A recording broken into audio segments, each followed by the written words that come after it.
bendita, milenaria, sagrada y a la vez maldita hoja de coca. ¿Qué significado tiene este cultivo tan peculiar? Para el primer mundo tendría su primera aparición a finales del siglo XIX y parte del comienzo del siglo XX. Primero, como materia prima en la elaboración de medicamentos y elixires para tratar diversas enfermedades, pero como no podemos tener cosas buenas en la vida, algún desquiciado le agregó un par de polvos mágicos más y la pervirtió al punto de convertirla en la droga de más alto tráfico en el mundo, que junto a otros estupefacientes son los responsables de al menos 253,000 muertes cada año, sin contar con los casos no registrados del tercer mundo, y aquí entra Bolivia en lo que me ha provocado llamar el pecado original del oro verde. Para la región andina, la hoja de coca tiene un significado totalmente diferente y su simbolismo representa la resistencia indígena en contra del imperialismo opresor que siempre ha existido, o así te lo quieren hacer creer. Te explico, durante el famoso imperio inca, el cultivo milenario estaba reservado exclusivamente para dos fines. Primero, para la celebración de rituales en ofrenda a la Pachamama, y luego, los panacas, la élite dominante, podía permitirse su consumo tradicional, mas no así para el pueblo, dado la condición sagrada del cultivo. Cuando el imperio español arribó al continente americano en 1492 y más tarde en 1553 concretamente a la región andina, estos se sintieron interesados en las propiedades de la hoja de coca, que denotaba efectos de disminuir el cansancio y el apetito, elementos perfectos para que los esclavos del nuevo continente, es decir, los nuevos indios, pudieran trabajar más y comer menos. Después de todo, a diferencia del imperio británico, que tenía un proyecto de colonización con las tierras de Norteamérica, al imperio español solo le interesaba la extracción de minerales para llevarlos a la madre patria. La misma Iglesia Católica y algunos miembros de la corona española mostraron su preocupación sobre los efectos nocivos en la salud de los indígenas por el consumo abusivo de la hoja de coca, pero como siempre pasa en materia económica, poco valor suele darse a estos temas y los beneficios a obtener son mayores que la vida humana. El consumo se volvió un hábito y este se propagó rápidamente entre los indígenas, que poco a poco llegaron a adorar a la misma hoja de coca por darles fuerza, resistencia para tareas casi inhumanas, como si de una bendición de la Pachamama se tratase. Así las cosas, el cultivo de la hoja de coca incomoda primero a los países consumidores del primer mundo por el descontrol en la planificación de la hoja milenaria como principal ingrediente para la elaboración de cocaína, y por otro lado, los propios indígenas, sobre todo Perú y Bolivia, cuyo consumo tradicional se ha normalizado de generación en generación, a pesar de que, como se explicó anteriormente, este deriva de herencias de la conquista del Imperio Español para la explotación de los pueblos indígenas. Para ellos es un derecho adquirido y nadie, ni mucho menos el Imperio Yanqui, como les gusta llamar a cualquier intento de injerencia extranjera en el país, puede permitirse el actuar en contra de su única defensa moral y económica en un país tan pobre como lo es Bolivia. El cultivo de la hoja de coca significa trabajo, proyección de vida y de fuerza moral para los indígenas de la región. Los gobiernos han intentado minimizar el cultivo de la coca, primero por cuestiones de presiones de organismos internacionales en favor de préstamos y ayuda bilateral, antes que por el bienestar real del pueblo boliviano. Han denominado excedentes a todo aquello que no está destinado hacia el consumo tradicional de la hoja milenaria, ya que está por demás entendido que su destino más rentable es la elaboración de pasta base de la cocaína, nada de harina, licores o hasta fideos verdes. Estudios recientes han demostrado que el consumo interno es apenas cubierto por la población indígena adulta en el país. Los más jóvenes cada vez consumen menos. Todo ello ha derivado en no saber a ciencia cierta cuánto del excedente debería estar autorizado o no. Los conflictos entre cultivadores y las fuerzas del orden ya es el pan nuestro de cada día, sobre todo en las regiones del occidente y los valles del país. Hay quienes advierten que la economía de la coca y la cocaína en Bolivia son los pilares fundamentales dentro de las cifras macroeconómicas del país. Sin embargo, entrando en el detalle, son más los problemas que los beneficios que aportan al desarrollo y bienestar de la nación. Sembrar coca en Bolivia tiene sus bemoles según la región donde se desee incursionar en este tan lucrativo negocio. Primero, los campesinos que invierten centenares de horas para sembrar y luego cosechar la hoja de coca. Luego, la intervención de las fuerzas del orden que erradican los cultivos excedentes, dañando primero la tierra y luego perdiendo también valiosas horas de su trabajo para controlar una actividad ilegal. Todo este esfuerzo en materia de recursos y personal del Estado, solo para que los cocaleros decidan migrar a tierras más lejanas, deforestando las selvas vírgenes para repetir este proceso una y otra vez, con las fuerzas del orden siguiéndole los pasos para nuevamente erradicar los sembradíos y perdiendo nuevamente más horas de trabajo y recursos. Ahora, yo les pregunto, ¿se imaginan qué se podría lograr con tantas horas de trabajo desperdiciadas para tan poco en el negocio de la coca? Algunos dirán que la economía de la coca, aún a pesar de todas estas pérdidas, influye positivamente y en gran medida en las proyecciones de crecimiento del país. Sin embargo, en el mercado legal de la hoja son apenas 173 millones de dólares anuales a $10 por kilogramo, lo que representa dentro del Producto Interno Bruto. Y, sin embargo, si hablamos de la cocaína propiamente propiamente dicha, tenemos que el precio del kilogramo puesto en frontera apenas alcanza una cifra estimada de $2,000 en base a cálculos de un total anual de la venta de cocaína. Esta llegaría a cerca de $500 millones,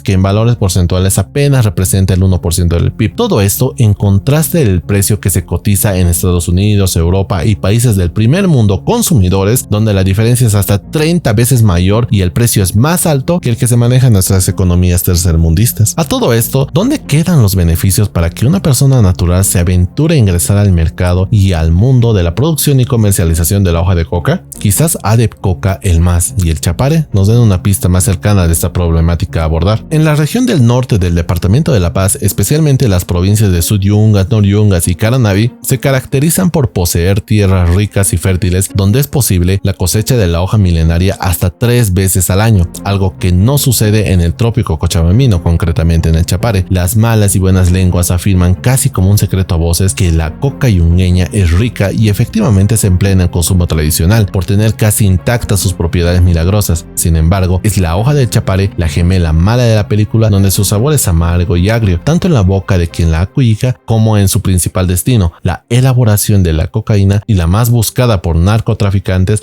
sobre todo a nivel local. Es por ello que hasta hace más o menos 5 años los cocaleros del país se encuentran divididos entre quienes defienden su consumo tradicional como estilo de vida y sustento económico y otros que han pervertido su significado, orillando al país a ser uno más de entre las mafias que azotaron Colombia en el siglo pasado y hoy son el terror en las calles y principales ciudades de México y Centroamérica por el polvo blanco. Partiendo del occidente del país tenemos a ADEP Coca, que para quien no conozca dicho nombre responde a las siglas de Asociación Departamental de Productores de Coca, un símil de organización privada que permite que el tan ansiado producto, la hoja de coca, llegue del productor al consumidor. Dentro de sus paredes, el circulante de dinero solo puede compararse como una mini bolsa de valores, donde cientos y miles de compradores y vendedores buscan hacerse una fortuna con el oro verde. ADEP Coca aglutina a miles de asociados entre productores, comercializadores y hasta negocios derivados que gracias al comercio de la coca en sus instalaciones gozan de ingresos extraordinarios, entre comideras, transportistas, galponeros, estibadores o más comúnmente llamados cargadores. Todos son beneficiarios directos e indirectos de la hoja de coca. Sin embargo, formar parte de esta semi-élite comercial conlleva el pago de aportes que muchas veces ni siquiera son presentados a los mismos socios. Todo se maneja dentro de un secreto de Estado. Obviamente, tal envergadura de un negocio como la coca tiene intereses de por medio, y es que el sindicalismo ha visto sus mejores años en asociaciones como esta y muchas otras, donde los aportes de los socios van a parar a una alcancía imaginaria de la cual muy pocos son los que saborean los verdaderos beneficios de la hoja de coca sin siquiera cultivarla directamente. Tal es el caso que no hace mucho en la ciudad de La Paz y en especial en la zona de Villa Fátima se vivieron días y noches de terror producto de las peleas entre dirigentes que desean probar los manjares que deja el negocio de la coca. La pregunta es, ¿cómo llegamos a esto? De un sector cocalero que siempre se lo había vinculado con el masismo hasta llegar a ser uno más de sus enemigos que jura una revancha por lo que se les quiere ser arrebatado. Vayamos por partes. En 2006, con el arribo del cocalero Evo Morales a la presidencia del país, se deslumbraba un brillante futuro para los cocaleros que hasta ese entonces habían sido el blanco perfecto de gobiernos anteriores en su lucha por el control de la coca excedentaria. El plan Coca Cero de Banzer, entre los más duros, había dejado en la memoria cocalera recuerdos amargos en jóvenes y adultos, en su mayoría indígenas que vivían de la coca. Tuvieron que pasar muchos años para que con Morales a la cabeza del país no habría nada que temer, y así fue. Nunca antes se había visto un crecimiento del cultivo de la hoja de coca en el país, y con la DEA expulsada en los primeros años del gobierno del MAS, los días de terror se habían convertido en días de abundancia y libre albedrío para quienes explotaban el oro verde. Pero todo cuento de hadas tiene su final, y en 2016, luego de casi 10 maravillosos años de paz y tranquilidad, entre comillas, el gobierno del MAS a la cabeza de Evo Morales decidiría tomar riendas sobre el asunto de la coca. No por nada, Morales es aún el líder de las 6 federaciones del trópico cochabambino que también se dedican al negocio de la coca, pero desde una perspectiva un tanto distinta a sus pares del norte paceño. Nació entonces la maldita Ley 906, la ley de la coca, que tenía como principal objetivo ampliar la superficie de cultivos legales de plantaciones de coca de 12.000 a 22.000 hectáreas, de las cuales al menos 7.000 se encontrarían dentro del trópico cochabambino, desfavoreciendo las necesidades y pedidos de los productores de yungas y marginando a ADEP Coca a la casi ilegalidad en sus nuevos cultivos. Vanos fueron los intentos de los asociados en hacer torcer la mano a un gobierno que se había caracterizado en no retroceder en su palabra. En 2017, el Tribunal Constitucional Plurinacional falló en contra de la acción impulsada por ADEP Coca ante la promulgación de la Ley 906 país que había sido celebrada en marzo de ese mismo año con bombo y platillo en un acto realizado en el trópico cochabambino. A partir de ese divorcio entre el MAS y los cocaleros de ADEP Coca, los enfrentamientos entre ambos bandos no tendrían fin, y es donde llegamos a 2021, luego de una crisis sanitaria mundial, una economía rota y los intentos del nuevo gobierno del MAS bajo una tibia y enclenque liderazgo de Luis Arce en su travesía por apoderarse de una vez por todas de este gran mercado de la coca en el occidente del país, obviamente bajo los intereses de un Evo Morales que está en la práctica fuera del gobierno, o bueno, casi. La toma que realizó el MAS del mercado de la coca el 20 de septiembre del año en curso disparó la mecha de uno de los conflictos más preocupantes y que más cicatrices económicas tiene. Ahora, con la defensa de ADEP Coca a la cabeza de figuras como Armin Liuta, quien asumió la presidencia de ADEP Coca en diciembre de 2020, Tomasa Medina, que al ritmo de una saya, una pollera y su sonrisa, buscan enfrentar un gobierno del MAS que ya no sabe cómo hacerse partícipe de tan jugosos recursos como los que maneja ADEP Coca. Hace un par de días, otra figura dentro del conflicto del lado del MAS, el dirigente cocalero Arnold Alanes, inauguró su propio mercado de la coca, incitando de esta manera a que los enfrentamientos entre cocaleros afines al MAS y el resto se enfrasquen en una guerra sin cuartel por la sagrada hoja de coca. La toma de ADEP Coca por parte del MAS solo respondería a una necesidad de convertir a Evo Morales en el varón de la coca, para que sea una sola organización que aglutine a productores de yungas y el chapare bajo un solo liderazgo. El oro verde está más ardiente que nunca, con una crisis económica de la cual ni el graduado en ciencias económicas de Luis Arce parece poder salvar la economía boliviana. Las guerras de poder son solo la punta del iceberg de un problema estructural donde la frase coca no es cocaína sea el punto de quiebre entre Estado y sociedad. Algunos ignoran esta problemática y solo piensan que las actitudes del actual gobierno desemboquen en un gobierno totalitario como lo son los mandatos de Venezuela y Cuba, pero olvidan que Bolivia cada día tiene más similitudes con México, donde la guerra se desata no por la hoja de coca per se, sino por los beneficios que esta representa traducida en cocaína pura y dura. Bolivia está a tiempo de salir de esta espiral delictiva. Quizá algún yatiri pueda leer nuestro futuro en la sagrada hoja de coca. Antaño fue el gas nuestra bendición y maldición. Ahora, ¿tomará protagonismo nuestra hoja de coca milenaria?